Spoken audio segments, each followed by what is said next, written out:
કેમ છો વિદ્યાર્થી મિત્રો? આજે આપણે ગાલા એસાઇનમેન્ટ 2025 ધોરણ 12 બી એટલે કે વાણિજ્ય વ્યવસ્થા અને સંચાલનનું આપણે વિભાગ એ અને વિભાગ બે નું સોલ્યુશન જોશું. અગાઉ પણ આપણે વિદ્યાર્થી મિત્રો કીધું છે કે હવે આપણે જેટલા પ્રશ્નપત્ર સોલ્વ કરશું એટલો જ આપણને ફાયદો થવાનો છે. બાકીના પ્રશ્નો જો તમારે આના વિભાગ સી ડી ના જોતા હોય તો તમે ગાલા એસાઇનમેન્ટમાંથી તેનો ઉપયોગ કરી શકો છો. તો વિભાગ એ અને વિભાગ બી માં કેવા કેવા એ લોકોએ પ્રશ્નો મૂકેલા છે તો એની આપણે આ ચર્ચા કરવાની છે.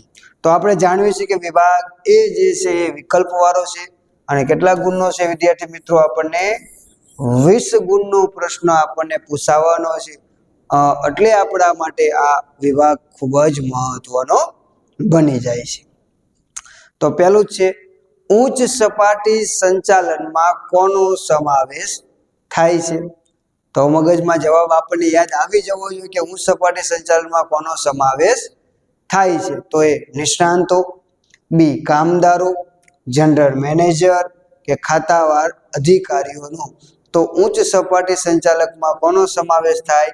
જનરલ મેનેજરનો સમાવેશ થાય છે. બરોબર? તો ઉચ્ચ સપાટી સંચાલકોની અંદર કોનો સમાવેશ થાય? તો કે જનરલ મેનેજર. નવ પ્રશિષ્ટ વિચારધારાના પ્રણેતા કોણ હતા? એટલે કે નવ પ્રશિષ્ટ વિચારધારાના પ્રણેતા કોણ છે? ખબર છે? તો એમાં પણ આપણને જવાબ ફ્રેડરિક ટેલર, હેનરી ફ્રોય, હેઝબર્ગ અને એલ્ટન મેયો. તો આપણો જવાબ કયો સાચો બને છે? એલ્ટન મેયો. એટલે કે નવ પ્રશિષ્ટ વિચારધારાના પ્રણેતા કોણ છે? એલ્ટન મેયો. ત્રીજો પ્રશ્ન છે વિદ્યાર્થી મિત્રો, સફળ આયોજન માટેની પૂર્વ શરત કઈ છે? એટલે કે સફળ આયોજન માટેની પૂર્વ શરત કહી શકાય. તો એમાં ઓપ્શન છે સમયની લાંબી મુદત, સમયની ઓછી મુદત, વ્યવસ્થા તંત્ર કે પરિવર્તનશીલતા. તો સફળ આયોજન માટેની પૂર્વ શરત કઈ કહી શકાય? તો કે આયોજન હંમેશા કેવું હોવું જોઈએ? પરિવર્તનશીલ હોવું જોઈએ. તો એ સારું છે. ચોથો પ્રશ્ન, તળ સપાટીએ હુકમો મેળવનાર વ્યક્તિને શું કહેવાય છે? તળ સપાટીને હુકમ મેળવનાર વ્યક્તિને શું કહેવાય? તો એના આપણા ઓપ્શન છે તાબેદાર, ઉપરી, પ્રોજેક્ટ મેનેજર કે અધિકારો. બરોબર? તો એની અંદર શું જવાબ આવશે? તો કે તળ સપાટીએ હુકમ મેળવનાર વ્યક્તિને શું કહેવામાં આવે છે? તાબેદાર તરીકે ઓળખવામાં આવે છે. નીચેનામાંથી શું સોંપી શકાતું નથી? બરોબર? એટલે નીચે ચાર ઓપ્શન આપેલા છે: સત્તા, જવાબદારી, ઉત્તરદાયિત્વ, કાર્ય. તો સત્તાની સોંપણી થઈ શકે છે, બીજાને તમે સત્તા આપી શકો, આ કામ કરી શકો. જવાબદારી પણ આપી શકાય, આ કામની જવાબદારી. ઉત્તરદાયિત્વની સોંપણી કરી શકાય નહીં. તો આપણો જવાબ શું છે? પ્રશ્ન કે સોંપી શકાતું નથી. તો આપણો જવાબ સાચો બનશે ઉત્તરદાયિત્વ. જે ઉત્તરદાયિત્વની સોંપણી કરી શકાતી નથી. ભરતી પછીનું બીજું કાર્ય કયું? બરોબર, ભરતી પછીનું કાર્ય કયું છે? તો ઓપ્શનમાં જોઈ શકાય: બઢતી આપવી, પસંદગી કરવી, તાલીમ આપવી કે બદલી કરવી. તો ભરતી પછીનું કાર્ય શું છે? તો કે પસંદગી કરવાનું કામ આવે છે. ભરતીનું કાર્ય શું છે? કે અરજીઓ મંગાવવાનું કામ કરે છે. અરજી મંગાવવા માટે પ્રોત્સાહિત કરવાનું કાર્ય ભરતી દ્વારા થાય છે. અને પછીની આગળની પ્રક્રિયા આખી પસંદગીની પ્રક્રિયા છે, એ પણ એક ભરતીનો ભાગ જ છે. બરોબર? એટલે ભરતી પછીનું કાર્ય પસંદગીનું છે. ઉમેદવારનો સ્વભાવ અને આત્મવિશ્વાસ જાણવા કઈ કસોટી લેવામાં આવે છે? તો આપણે જાણવીએ છીએ કે અલગ અલગ કસોટી છે. બુદ્ધિ કસોટી છે, ધંધાકીય કસોટી છે, મનોવૈજ્ઞાનિક કસોટીઓ છે. પણ એમાંથી ઉમેદવારનો સ્વભાવ અને આત્મવિશ્વાસ જાણવો હોય તો કઈ કસોટી લેવામાં આવે છે? તો ઓપ્શન જોશું: બુદ્ધિ કસોટી, ધંધાકીય કસોટી, અભિરુચિ કસોટી અને મનોવૈજ્ઞાનિક કસોટી. આનો વિદ્યાર્થી મિત્રો એક પ્રશ્ન બનશે જ, એકાદો પ્રશ્ન તો હશે જ. બરોબર છે? એટલે આ ચાર કસોટી જે છે એના વિશે આપણે યાદ રાખી લેવાનું. બુદ્ધિ કસોટી દ્વારા એની ક્ષમતા જાણવાનો પ્રયત્ન કરવામાં આવે છે, ધંધાકીય એકમ કસોટી દ્વારા ધંધાની અંદર કેટલો રસ છે જાણવાનો પ્રયત્ન કરવામાં આવે છે, જે કાર્ય કરવાનું છે એમાં એની અભિરુચિ કેવી છે એના માટે અભિરુચિ કસોટી છે, અને મનોવૈજ્ઞાનિક કસોટી એટલે સ્વભાવ અને આત્મવિશ્વાસ જાણો, ભાઈ એનામાં કેટલો આત્મવિશ્વાસ રહેલો છે તો એ જાણવા માટે મનોવૈજ્ઞાનિક કસોટી લેવામાં આવે છે. દોરવણીની જરૂર કઈ સપાટીએ હોય છે? જો વિદ્યાર્થી મિત્રો આ પ્રશ્નનો જવાબ ઘણા બધા પ્રકાશોની અંદર ખોટો આપેલો છે. પાઠ્યપુસ્તકના આપણે દોરવણીના લક્ષણો જોવો એટલે આપણીમાં છે કે દોરવણી જે છે એ કઈ સપાટીએ જરૂર છે, તો આપણો જવાબ જે છે સાચો જવાબ એ આવે છે દરેક સપાટી. જો ઘણા બધા લોકોએ માત્ર તળ સપાટી લખે છે કે દોરવણીની જરૂર માત્ર તળ સપાટી છે, પણ જ્યારે સૌથી વધુ પૂછે કે ભાઈ દોરવણીની જરૂર સૌથી વધુ કઈ સપાટીએ હોય તો કદાચ તળ સપાટી આપણે જવાબ કહી શકીએ, પણ આ પ્રશ્નનો જવાબ દોરવણીની જરૂર કઈ સપાટીએ હોય છે તો દોરવણીની જરૂર તળ સપાટીએ પણ હોય, મધ્ય સપાટીએ પણ હોય અને ઉચ્ચ સપાટીએ પણ હોય, એટલે કે દરેક સપાટીએ દોરવણીની જરૂર હોય છે. અવૈધિક માહિતી સંચાર મોટે ભાગે કયા સ્વરૂપે હોય છે? હજુ આપણો માહિતી સંચાર બે પ્રકારનો છે, વૈધિક અને અવૈધિક. ખબર, માહિતી સંચાર બે પ્રકારનો થાય છે. વૈધિક હોય તો એ ચોક્કસતાનો માર્ગ હોય, અવૈધિક છે એની અંદર કોઈ ચોક્કસતાનો માર્ગ હોતો નથી, એમાં કોઈ નિયમો નથી હોતા. એ અવૈધિક સંબંધ છે, લાગણી, પ્રેમ અને એના કારણે ઉદ્ભવેલો સંબંધ છે. તો એ માહિતી સંચાર મોટે ભાગે કેવો હોય તો કે મૌખિક સ્વરૂપે હોય. તમારા મિત્ર તમને કોઈ માહિતી આપે તો એ કેવું હોય? મૌખિક હોય. તો એ અવૈધિક માહિતી સંચાર થયું કે ભાઈ તમે શાળામાં જે દિવસે નહોતા ગયા એ દિવસે શાળાની અંદર થયેલી પ્રવૃત્તિ કે શાળામાં આપેલી શિક્ષકે સૂચના એ તમને તમારો મિત્ર જણાવે છે, તો એ શું કહેવાય? અવૈધિક માહિતી સંચાર. એ લેખિતમાં આપણને આપતા નથી, એ મૌખિક વ્યવહાર વિશેષ પ્રમાણમાં હોય છે. લેખિત બંધારણ, મેસેજ કરવી છે તો લેખિત થાય છે, પણ એ લેખિત બંધારણ થતું નથી. અંકુશનું કાર્ય કઈ સપાટીએ થાય છે? તો કે અંકુશનું કાર્ય કઈ સપાટીએ થાય છે? તો કે દરેક સપાટીએ, ઉચ્ચ સપાટીએ, મધ્ય સપાટીએ કે તળ સપાટીએ. આનો જવાબ પણ આપણો એ જ આવશે. વધતા ઓછા પ્રમાણમાં અંકુશ હોય, બરાબર છે. અંકુશ વધતા ઓછા પ્રમાણમાં હોય, બધી જગ્યાએ સરખું ન હોય, પણ અંકુશનું કાર્ય દરેક સપાટી ઉપર જોવા મળે છે. નાણાકીય સંચાલન કોની સાથે સંબંધ ધરાવે છે? નાણાકીય સંચાલન, તો નીચેના આપણા ઓપ્શન છે, નાણાં બજાર, નાણાં કાર્ય, શેર બજાર કે મૂડી બજાર. તો નાણાકીય સંચાલન જે છે એ નાણાં કાર્ય સાથે સંબંધ ધરાવે છે. આખા નાણાં બજારની વાત કરવાની નથી, ધ્યાન રાખજો. એટલે આ પ્રશ્ન આપણને ભૂલે છે. નાણાકીય સંચાલન એ નાણાંના કાર્ય વિશેની વાત કરવાની છે, બરોબર? એટલે આપણે ધ્યાનમાં લેજો, એટલે આમાં ભૂલ ન પડે. મૂડી માળખાના કેટલા પ્રકારો પડે છે? મૂડી માળખાના કેટલા પ્રકારો પડે છે? 2, 3, 4 કે 5? તો આપણો જવાબ બનશે 4. મૂડી માળખાના કેટલા પ્રકારો પડે છે? 4 પ્રકારો પડે છે. સંગઠિત નાણાં બજારનું નિયંત્રણ કોના દ્વારા થાય છે? તો કે સંગઠિત નાણાં બજારનું નિયંત્રણ કોના દ્વારા થાય છે? તો ઓપ્શન છે SEBI, state bank of India, reserve bank of India કે નાણાકીય સંસ્થાઓ. બરાબર, તો સંગઠિત નાણાં બજારનું સંચાલન કોણ કરે છે? દેશની મધ્યસ્થ બેંક એટલે કે રિઝર્વ બેંક ઓફ ઇન્ડિયા. તો આપણો જવાબ સાચો પણ છે સી, ટૂંકમાં એને કહેવાય RBI પણ આપણે કહી શકાય. તો રિઝર્વ બેંક ઓફ ઇન્ડિયા જે છે એ કહેવાય કે સંગઠિત નાણાં બજારનું નિયંત્રણ કરે છે.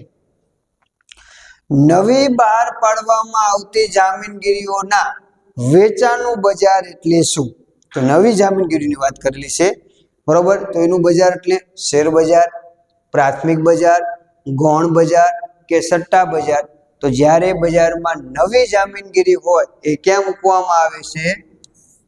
પ્રાથમિક બજારની અંદર મૂકવામાં આવે છે. એટલે આપણો જવાબ બનશે બી. તો પ્રાથમિક બજારની અંદર નવી બહાર પાડવામાં આવતી જામીનગીરીઓનું બજાર છે તેમ આપણે કહી શકાય. નીચેનામાંથી કયું કાર્ય બજારીય સંચાલકનું છે? બરોબર, આ પ્રશ્નમાં પણ ઘણો બધો ગોટાળો છે. બરાબર, ઘણા બધા પ્રકાશનમાં ઘણા બધા વ્યક્તિઓ દ્વારા એ જવાબો આપણને મળતા હોય. માલનો વપરાશ યોગ્ય બનાવવો, માલનો સંગ્રહ કરવો, બજાર વિભાજન અને વેચાણ. બુકની પ્રમાણે જોવા જઈએ તો લગભગ આપણને 4 આપણને એકમાં જોવા મળે છે. એટલે બજાર સંચાલકનું કાર્યમાં આપણે જવાબ આવશે સી, કારણ કે આની અંદર આપણે આ બધાનો સમાવેશ કરેલી છે. એટલે આમાં પણ આપણે વિદ્યાર્થી મિત્રો મતાંતરો ઘણા બધા છે, પણ આપણે એનો જવાબ બનશે બજાર વિભાજન, કે એની અંદર આ બધાનો સમાવેશ થઈ જાય છે. અભિવૃદ્ધિનું સૌથી વધુ પ્રચલિત મહત્વનું અને સ્વીકાર્ય સાધન કયું છે? અભિવૃદ્ધિનું સૌથી વધુ અને પ્રચલિત મહત્વનું અને સ્વીકાર્ય સાધન કયું છે? તો અભિવૃદ્ધિનું સૌથી મહત્વનું બજાર વિભાજન, વેચાણ, જાહેરાત કે કિંમત. તો અભિવૃદ્ધિ માટે સૌથી કોઈ જો મહત્વની ભૂમિકા ભજવતું હોય તો એ છે જાહેરાત. બરોબર, જાહેરાત દ્વારા વધુ ને વધુ આકર્ષણ ઊભું કરવામાં આવે છે. જિલ્લા કક્ષાના ફોરમમાં કેટલા સભ્યો હોય છે? તો વિદ્યાર્થી મિત્રો અહીંયા આપણને એમસીક્યુ આપ્યા છે, તદ્દન ખોટા છે. બરોબર, એ જૂના આગળના પ્રશ્નોના જ છે. તો એમાં કેટલા સભ્યો છે? તો એનો જવાબ આવે છે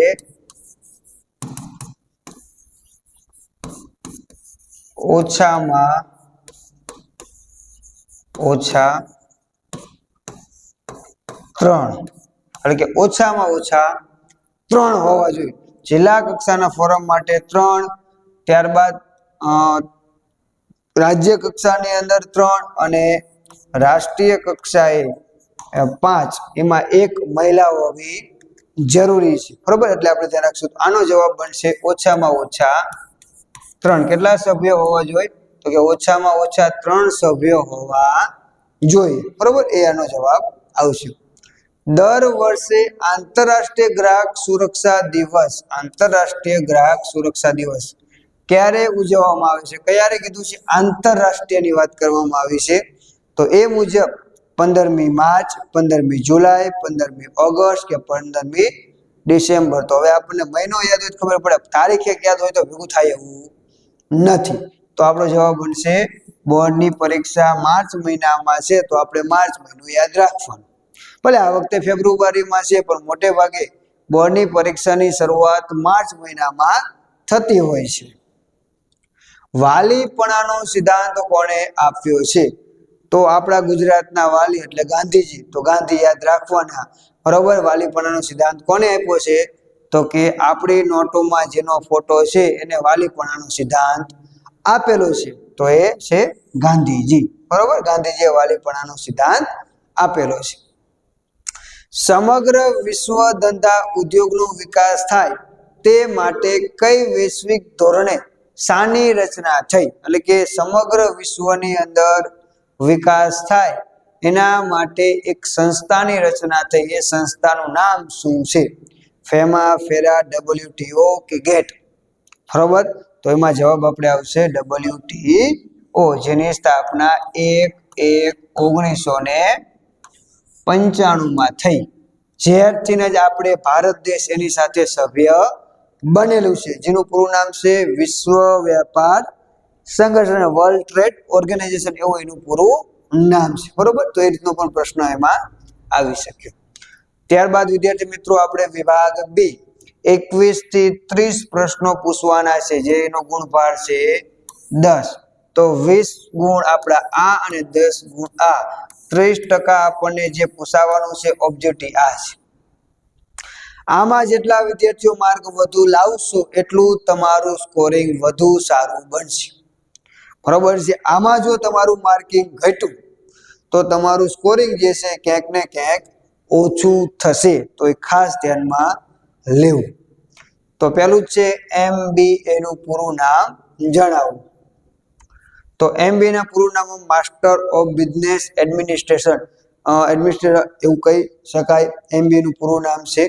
બરોબર, આયોજનમાં કયા કારણોસર અનિશ્ચિતતા ઉદ્ભવે છે કે આયોજનમાં કયા કારણોસરથી અનિશ્ચિતતા ઉદ્ભવે છે તો આયોજનમાં ધારાધોરણો અને પૂર્વાનુમાનો ભવિષ્ય સાથે સંબંધ ધરાવે છે અનિશ્ચિત ભાવિને કારણે આયોજનમાં પણ અનિશ્ચિતતા ઉદ્ભવે છે એટલે કે આપણે જે આયોજનનો આધાર જે છે એ ભાવિ છે અને ભાવિ એ કેવું છે અનિશ્ચિત છે ભાવિ જ અનિશ્ચિત છે તો આયોજન પણ અનિશ્ચિત છે તેમ કહી શકાય વૈદિક વ્યવસ્થા તંત્ર એટલે શું વૈદિક વ્યવસ્થા તંત્ર એટલે શું એકમના સંચાલકો નિર્ધારિત ધ્યેયોને સિદ્ધ કરવા માટે કાર્ય અને વ્યક્તિઓ વચ્ચેના સંબંધોનું જે વિધિસર માળખું રચે છે તેને શું કહેવામાં આવે છે વૈદિક વ્યવસ્થા તંત્ર એકમના સંચાલકો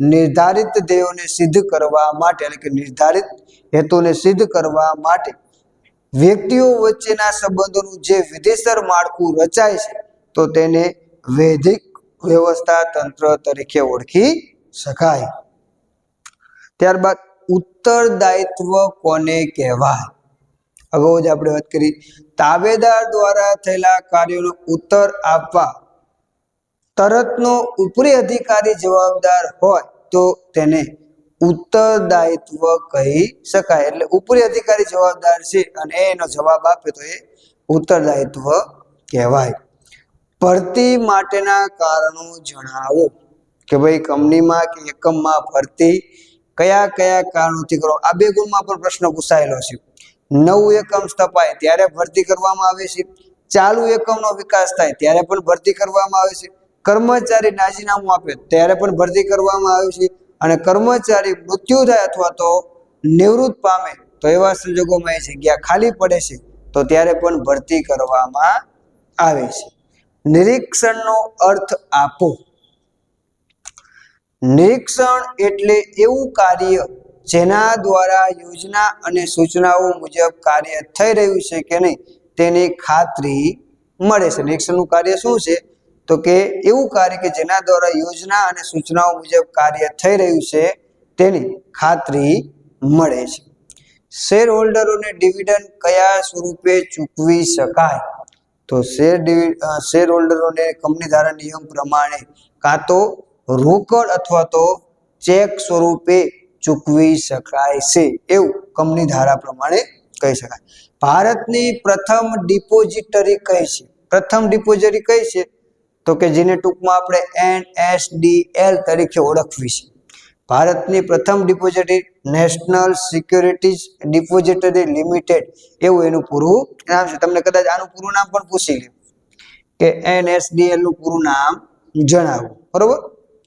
પ્રસિદ્ધિનો અર્થ આપો પ્રસિદ્ધિ એ એવો બિન વ્યક્તિગત માહિતી સંચાર છે જે ચૂકવણું કર્યા વગર સમૂહ માધ્યમો દ્વારા કરવામાં આવે છે જેમાં ધંધાકીય એકમ કે એકમની પેદાશ વિશેની શું કરવાનું આવે છે જાણકારી આપવામાં આવે છે અથવા તો જણાવવામાં આવે છે તો એ કહેવામાં આવે છે પ્રસિદ્ધિ ત્યારબાદ છેલ્લો પ્રશ્ન CERC સંજ્ઞાનું વિસ્તૃત રૂપ આપો તો consumer education and research central એવું એનું પૂરું નામ કહી શકાય તો વિદ્યાર્થી મિત્રો એકાદું તો પૂરું નામ તમને 10 માંથી પૂછશે જ એટલે જે ચેપ્ટરમાંથી આવા ટૂંકા નામો જે છે એ આપણે યાદ રાખવાના એક પ્રશ્ન એનો તમારો બનશે તો વિદ્યાર્થી મિત્રો આજના પીરિયડની અંદર આટલું તો વધુ ને વધુ આપણે પેપરનું સોલ્યુશન કરવી એવો આગ્રહ રાખશું તો જ